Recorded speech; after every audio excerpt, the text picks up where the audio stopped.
नमस्कार. माझं नाव पल्लवी. माझ्या चॅनलमध्ये तुम्हा सर्वांचे मनापासून स्वागत आहे. आज आपण कर्नाटकातील मज्जिगे डोसा हा पदार्थ तयार करूया. कन्नड भाषेमध्ये मज्जिगे म्हणजे ताक, ताकातले डोसे किंवा घावन. चित्पावनी भाषेमध्ये या डोशांना आंबट घावन असे म्हणतात. चला तर आता वेळ न घालवता आपण हा पदार्थ तयार करूया.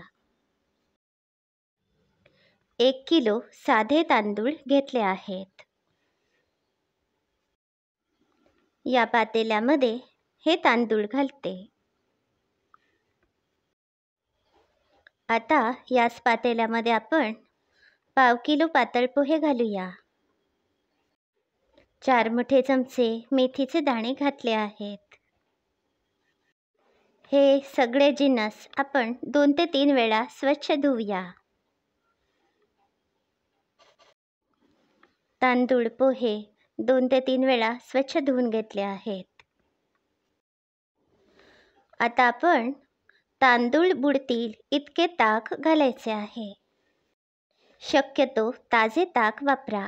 जर तुमच्याजवळ ताजे ताक नसेल तर अर्धे ताक आणि अर्धे पाणी असे मिसळा आणि घाला.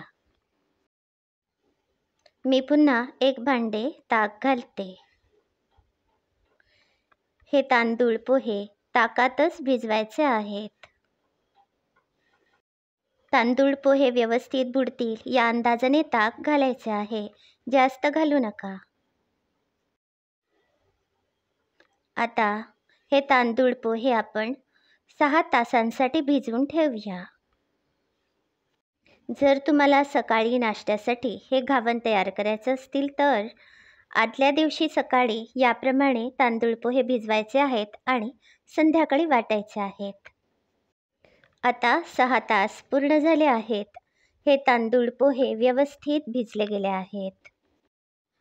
मिक्सरमध्ये आता पाणी न घालता अगदी बारीक वाटूया. भिजवलेल्या तांदळामधील ताक बाहेर काढायचे नाहीये. त्यामध्येच तांदूळ पोहे वाटायचे आहेत. हे बघा, मिक्सरमध्ये मी अगदी बारीक वाटून घेतला आहे. हे तांदूळ वाटताना मी अजिबात पाणी वापरलेलं नाहीये. तुम्ही आवश्यकता असेल तर अगदी थोडेसे पाणी घालू शकता. हे बॅटर थोडेसे घट्ट आहे, त्यामुळे मी 1 वाटीभर पाणी घातले आहे. चवीप्रमाणे थोडेसे मीठ घालूया. आता हे तयार पीठ 6 ते 7 तासांसाठी आंबण्यासाठी ठेवूया.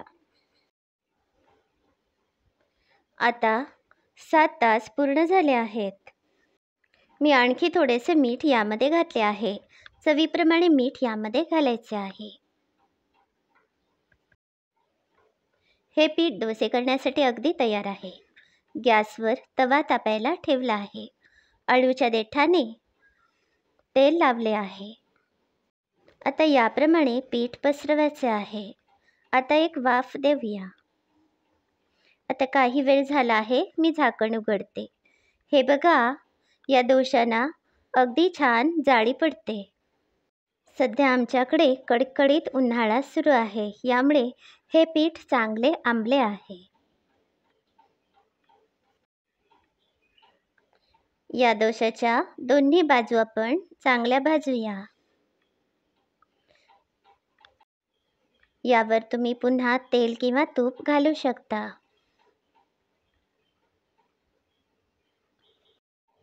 हे बघा, दोन्ही बाजूने खूप छान रंग आलेला आहे.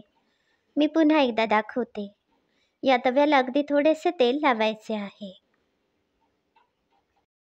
आता याप्रमाणे हे पीठ तव्यावर घालूया. आता एक वाफ देऊया. हे मज्जिगे डोसे चवीला खूपच छान लागतात. हे तांदूळ ताकात भिजवले असले तरी अगदी आंबटपणा असा येत नाही. हे डोसे जाळीदार आणि हलके फुलके असे तयार होतात. या पद्धतीने मी सगळे मज्जिगे डोसे तयार करते. आता मज्जिगे डोसे तयार आहेत. आता आपण चटणी तयार करूया. 4 मोठे कांदे मोठ्या आकारात चिरून घेतले आहेत. 4 टोमॅटो मोठ्या आकारात चिरून घेतले आहेत.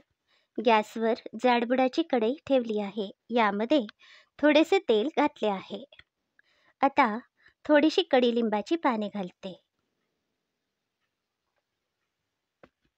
4 चमचे हरभरा डाळ, 4 चमचे उडीद डाळ घातली आहे. या डाळी आपण फोडणीमध्ये चांगल्या परतूया.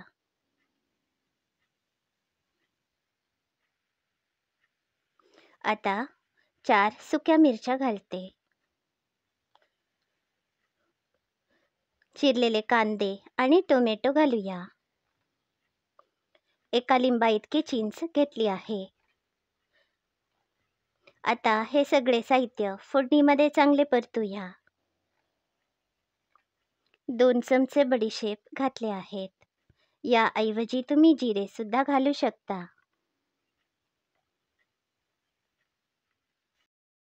याबरोबरच 2 चमचे धने सुद्धा घालू शकता. कांदे टोमॅटो फोडणीमध्ये चांगले शिजवूया. एक वाफ देऊया. थोड्या लसणीच्या पाकळ्या घालते.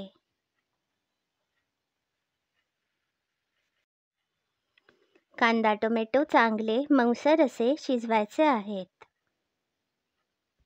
आज मी पाणी न घालता हे शिजवत आहे.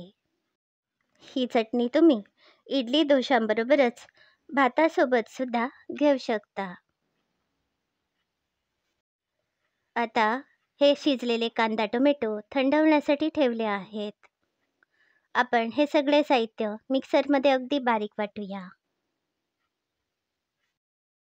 हे बघा, मिक्सरमध्ये मी अगदी बारीक वाटून घेतलं आहे. आता या कढईत पुन्हा थोडेसे तेल घातले आहे. आता 1 चमचा मोहरी घालते. मोहरी आता चांगली तडतडली आहे. यामध्ये ही वाटलेली चटणी घालूया.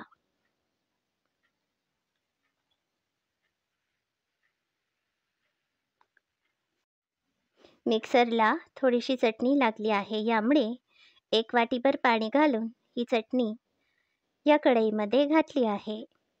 चवीप्रमाणे बारीक मीठ घालते. मिठाचे प्रमाण आवडीप्रमाणे कमी जास्त करू शकता. चवीप्रमाणे थोडासा गूळ घातला आहे. आता 2 मोठे चमचे तिखट घातले आहे. तुम्हाला ही चटणी कितपत तिखट हवी आहे त्याप्रमाणे तिखट पावडर घालू शकता. आता ही चटणी आपण चांगली आटवूया. ही चटणी दाटसर झाल्यावर गॅस बंद करा. हे बघा, या मज्जिगे डोशांबरोबर ही चटणी वाढली आहे. आता आपण ओल्या खोबऱ्याची चटणी तयार करूया. 1 ओला नारळ खवून घेतला आहे. 2 मोठे कांदे, 4 हिरव्या मिरच्या आणि काही लसणीच्या पाकळ्या घेतल्या आहेत. आता आपण हे सगळे साहित्य मिक्सरच्या भांड्यात घालूया. आज मी दोन्ही प्रकारच्या चटण्या करून दाखवत आहे. तुम्हाला जी चटणी आवडते ती तुम्ही तयार करू शकता. हे बघा, मिक्सरच्या भांड्यामध्ये हे सगळे साहित्य घातले आहे. अगदी थोडेसे पाणी घालून ही चटणी तयार केली आहे. ही चटणी या मोठ्या भांड्यात काढून घेते. मिक्सरच्या भांड्याला थोडीशी चटणी लागली होती. यामुळे 1 वाटीभर पाणी घालून ही चटणीसुद्धा या भांड्यात घातली आहे. चवीप्रमाणे बारीक मीठ घालते. आता ही ओल्या खोबऱ्याची चटणी तयार आहे. यावर मी फोडणी घालते. फोडणीचे साहित्य: थोडेसे तेल, 1 चमचा मोहरी आणि 1 सुकी मिरची. आता आपली ओल्या खोबऱ्याची चटणी तयार आहे. तुम्हाला आजच्या रेसिपी कशा वाटल्या याचा अभिप्राय नक्की कळवा.